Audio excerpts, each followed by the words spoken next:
I just wanted to extend a really warm welcome to everybody to The Storyteller and the Obedient Tide, which is a solo show here on the ground floor by Jumana Emil Abboud. We have a lovely long history with Jumana, which is, we can't help ourselves, we're going to use a lot of watery metaphors tonight, but the ways in which your work has kind of, and ideas have flown and, flown through this, this institution, and our kind of thinking is really kind of profound. So we go back to 2015, I think was the first time that Jumana exhibited in Dubai with Art Dubai projects in a year when we were collaborating with Lara Khaldi as curator of the projects at that time. And I know quite a few other people in the room were also very much part of that kind of history. And then in An Ocean in Every Drop, an exhibition here on the first floor, which was curated by Noura Razian and Rahul Gudipudi, was featured a huge wall of Jumana's works as well, and really underpinned this way of kind of watery thinking. And at that time, we also convened an episode of the Diviners project here at Jameel as well, and there were quite a few water diviners in the audience. I'm not going to get everybody to wave, but there are quite a few here, and it's really lovely to revisit that project with you as well. I think Jumana has spoken about herself and her practice as followers of water, and of these two kind of constants in your work, Jumana, of the water and the story, and how these two connecting forces are really forces that bring us together with your work, your bodies of work together, and many different places together too. And for us, this is really a kind of important connection across many kinds of geographies. So here in Dubai, with the creek, you can't really see it tonight, but I'm sure you all imagine it.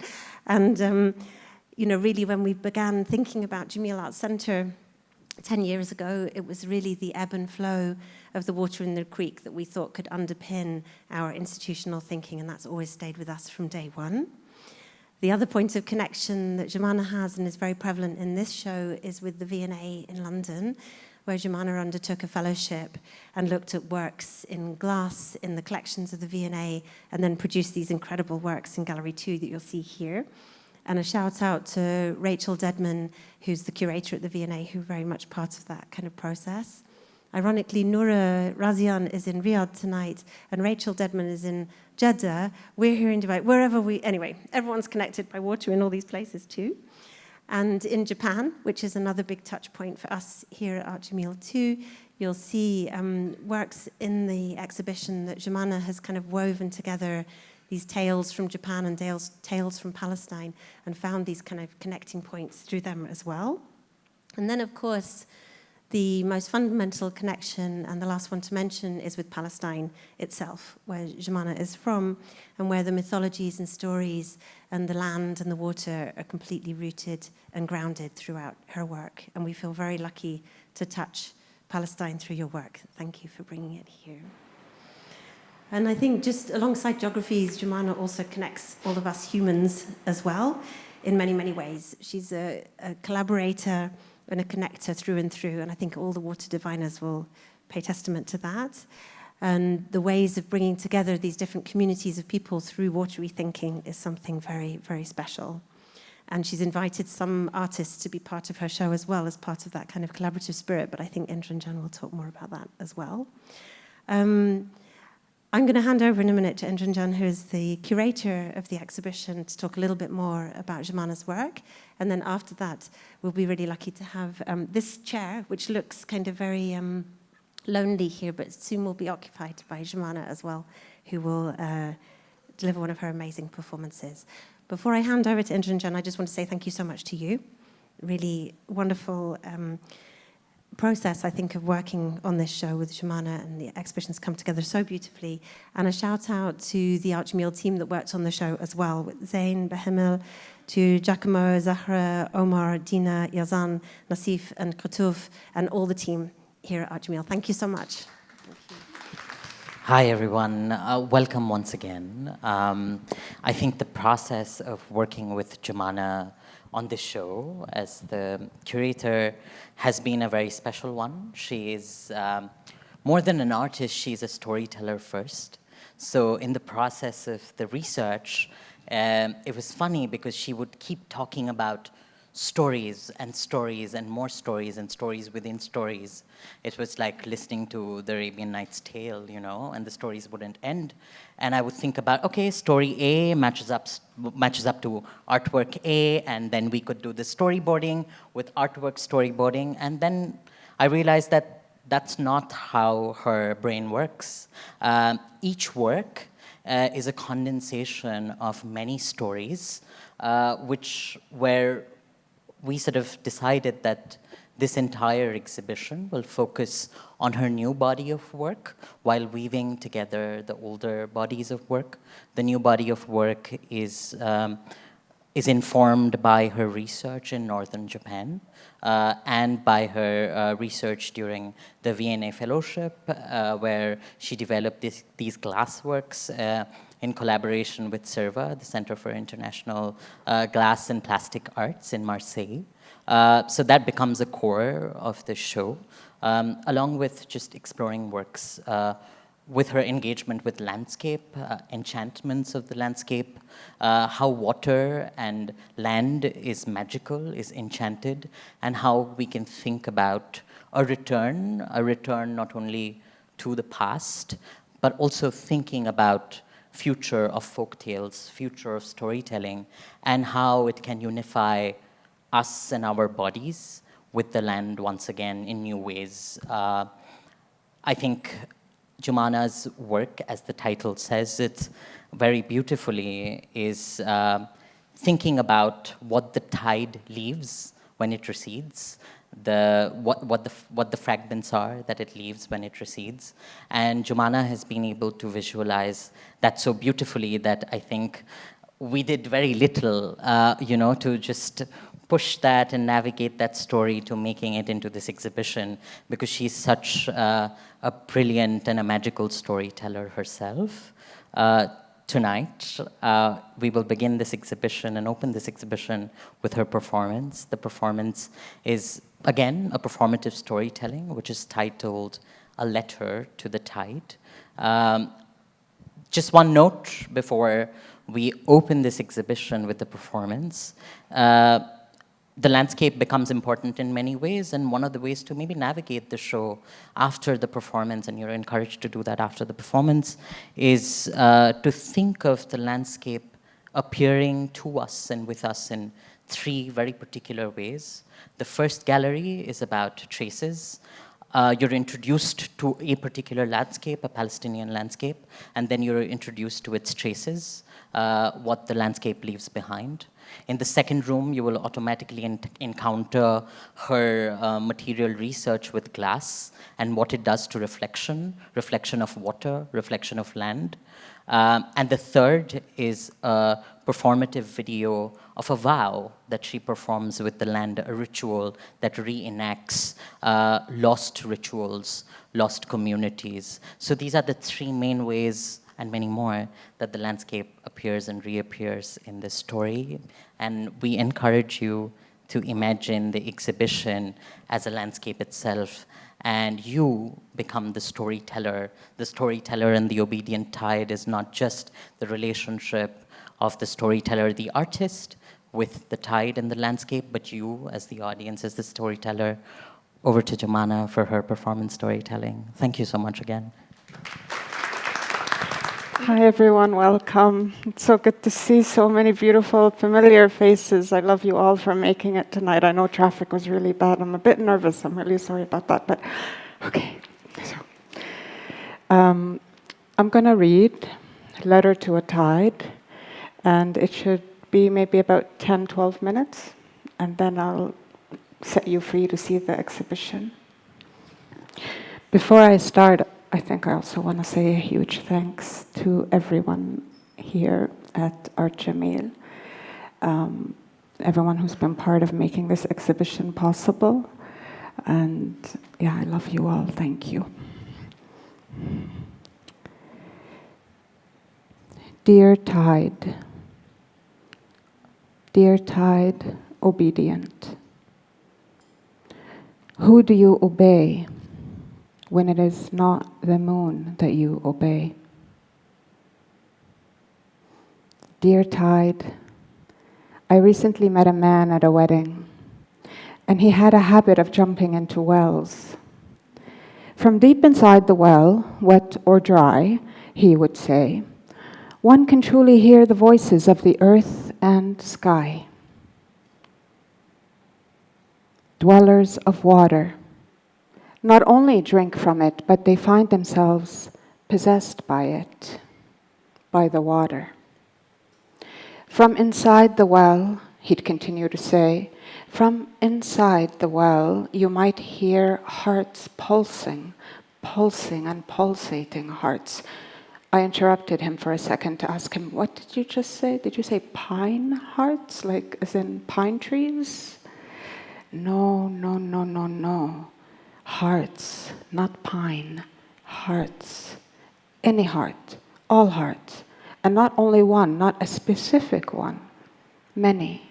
And with many colors, blues and browns, and some with orange hue, and some are black, and they give a reflection of me and you. From inside the well, narrow passages hold many secrets, he would continue to say. Secrets or tales, songs or prayers, mothers calling their children, or bees, bee fathers, repeating and buzzing. Or whispers from dragons, dragons who were once human women, just like you and I. Dragons who now keep to themselves in the deep oceans or in the canals just right behind us. These dwellers are just like you and me, water inhabitants of a home we call by many names. War's now around us everywhere. It's in our skin. It's terrifying. True, though, we are at a wedding. But like everyone else there, and like everyone else here now at our Jameel, we all have many lives. One life is like one memory, a moment, 1 hour drifting like the other, one wave merging, and merging when it does with another. Imagine what a life of constant entanglements would be like. What would it look like? Like water flowing? It knows where to go. Or it still keeps going even when it doesn't know. Just as the man who has a habit of jumping into wells, he said, I also used to go around selling olive oil on my rooster's back, until one day my rooster's back broke. Until a traveler just like you saw my rooster, and he prescribed that I should crush some walnuts and rub the walnut oil on my rooster's back. So I did as he, she, they said, and sure enough, the next morning, my rooster was healed, but there was an entire walnut tree that had grown on his back. So I called all my friends and all my foes, and I asked for their help. And we climbed the tree, the walnut tree, and we started to gather the nuts. One walnut hung high, so I tossed the handful of soil to try and catch it. But the soil, it transformed and it turned into a plain as vast as Jeddah waterfront. Or as Marj ibn Amir. So then I thought for a bit, What should I do now? And travelers passing in a passing caravan told me, what are you doing? Because they saw me planting sesame seeds. And so they said, no, don't do that. Plant watermelon. So I went back and I plucked each sesame seed from the plain because I had already started to plant the plain with sesame seeds. But there was one that was missing. I was looking everywhere for it, and then I caught it. I saw an ant, a tiny ant, and it had that last sesame seed in its mouth, and it was running away. So I ran right behind it, and I tugged at the seed, and the ant was tugging in one end, and I was tugging at the other. Until then, the sesame seed broke in half. One half for me, and the other for the ant. From my half, would you believe I pressed a ton of oil? And it was so delicious. Then I did as the travelers said, and I planted watermelon. No sooner would I plant the seed than the watermelons would pop up, and they would be so huge. I was curious, what kind of watermelon is this? So I sliced one because I just had to taste it, and I accidentally dropped my knife right down deep into the watermelon.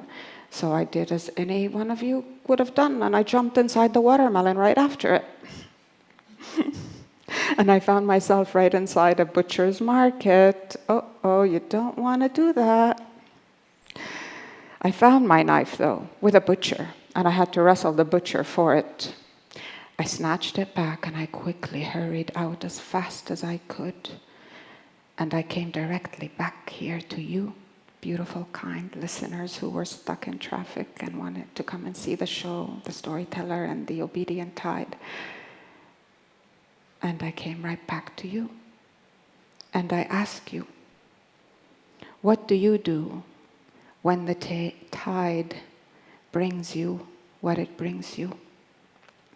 What do you do when the tide brings you walnut trees growing on roosters' backs?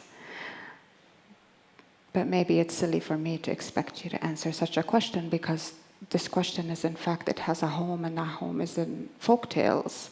It's in Once Upon a Time, and we're not there now anymore, right?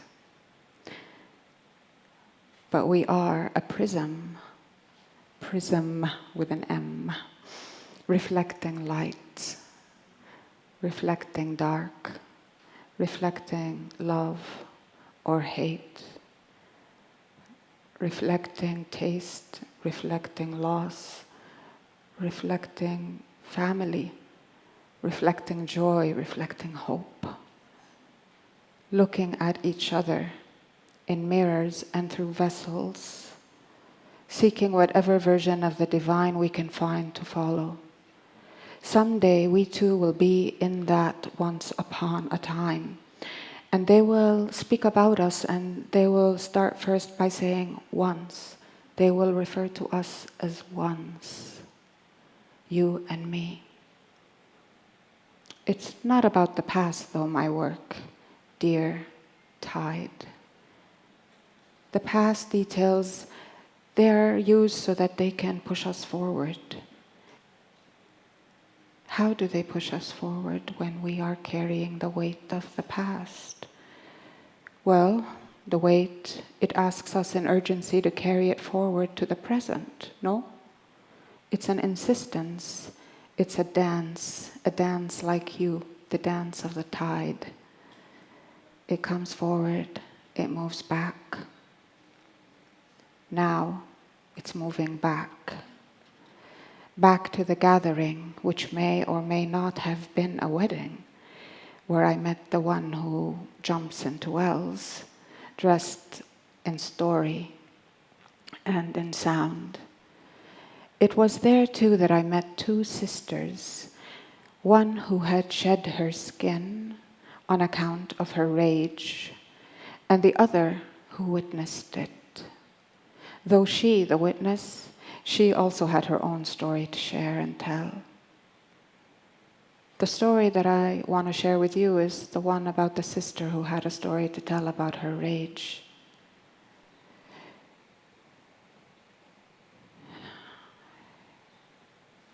She loved him, and she loved him ever so much. They only met once a year when his work had him traveling through her town, and he would stay at her family's inn for a couple of days. He too loved her, but there was something about it. Maybe it was his pride. Maybe it was something else. Maybe it wasn't his pride. We may never know. We will never know. Now her sister, the witness, she warned her, but love doesn't listen. Love only obeys. You see, during his last visit, he promised his love to her. He said, I'm going to come back, I'm going to marry you next time. Wallah, I promise. What does a future together look like, I wonder? But when the time came, her lover didn't return. Instead, word reached her that he had already passed through the town. She found where he was, and she reached him in time. And she followed him, and she was calling his name, and she stopped him, and she confronted him. But he denied knowing her. He ran. You can imagine how betrayed she felt, overtaken by grief, and grief slowly turning into rage. Rage burning as she followed him. She just couldn't understand, and she wanted answers, right? She had to have some answers. But she wasn't going to have them on that day because he ran. He ran farther, and with the farther he ran, the more her rage grew. One step behind him, grief hardened and rage burned. As he ran and she followed, the frenzy of their race began to strip away her human skin. Reaching a river, the man, her lover, the one who betrayed her, he took a boat and he crossed onwards, and she leapt into the water, and as soon as the water touched her skin, in that instant, all her skin fell away, transformed entirely into a dragon, a serpent-like dragon. It was not her choice, and it had nothing to do with any ill intention or any evil. It just happened that way, the transformation. It was perhaps, some say, like just an extreme emotion. That's what extreme emotions can do. She followed him to the top of the mountain, and she found him hiding in the temple inside a bell. She coiled herself around the bell, and she let out her fire, burning him to ashes. Some say she too was consumed by her own flames. Were they flames of love or rage? Dear tide, maybe you know. Others say she returned to the river or to the sea, or somewhere between river and sea, never to be seen again. But what is certain in all the retellings and all the versions of this tale, what is certain is that the woman does not survive as a human. Water and her lord, dear tide, her more, her family, that is us. The untamed spirits living in the cracks, in those dark places that T.C. once told us about. Living in those dark places, what have we learned? I learned what my great-great-grandmother has taught me. Spirits have taught me. You have taught me. I learned what bride spirits appearing to men, my uncle told me a story of once, of how he saw one of them. But when he approached her, and when she came closer, he noticed it was in fact a donkey and not a bride, and so he quickly ran away. others in the form, other spirits, water spirits, others in the form of chickens, sheep, cats, camels, sheep that you might find in Gallery 1. But don't worry, they won't eat you. Each with his, her, their own name and lesson to teach. Within seconds, there's a lot to learn. A vision of a holy mother, a bride, a divine woman, spirit appearing in clouds, but perhaps reflecting from the surface of water or from mirror, or moving on to another story.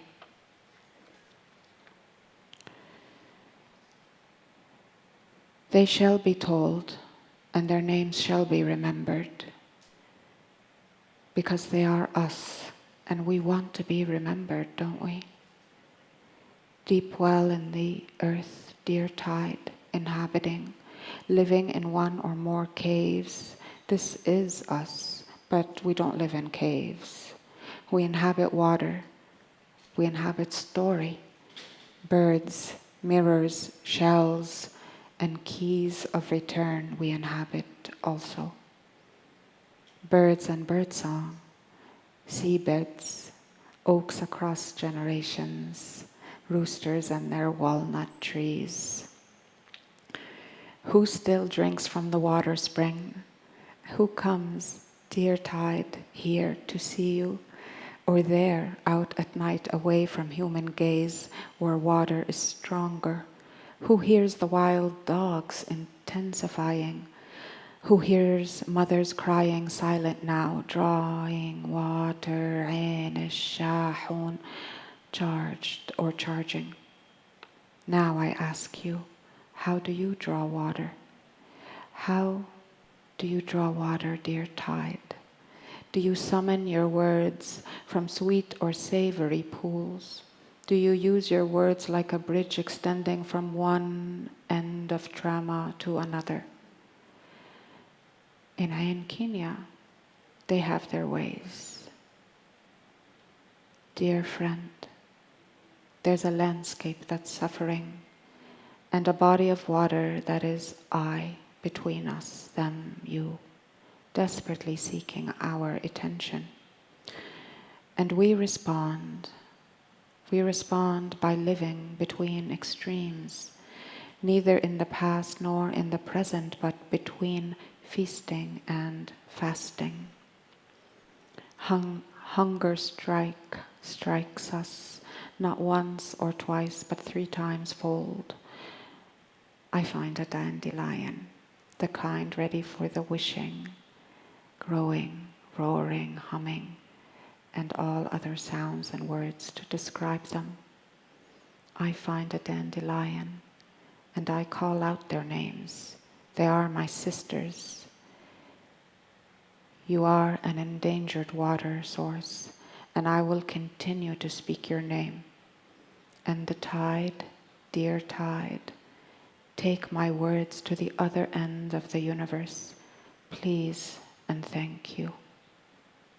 Dear tide, guarding our home, how many ripples do you seek?